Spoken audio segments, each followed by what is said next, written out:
মেনুটা তোমাদের সাথে শেয়ার করব। কি কি করেছো? ভাত, এটা হচ্ছে তোমার উচ্ছে কুমড়া আর পেঁয়াজ দিয়ে ভাজা, এই যে বটি, আমরা বটি বলি, উচ্ছে কুমড়া পেঁয়াজ দিয়ে বটি। আর এটা হচ্ছে তোমার কাতলা মাছ, কাতলা মাছ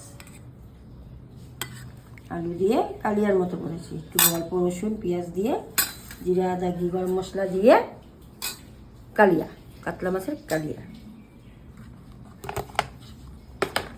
এটা হচ্ছে মাথা দিয়ে মুগ ডাল,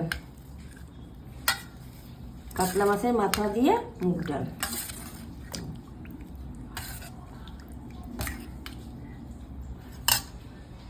আর এটা হচ্ছে আমাদের কাকুর জন্য বেড়ে রেখেছি মাছ, কাতলা মাছ, মাছটাই বেড়ে রেখেছি ওর জন্য। আজকের এই মেনু। টাটা।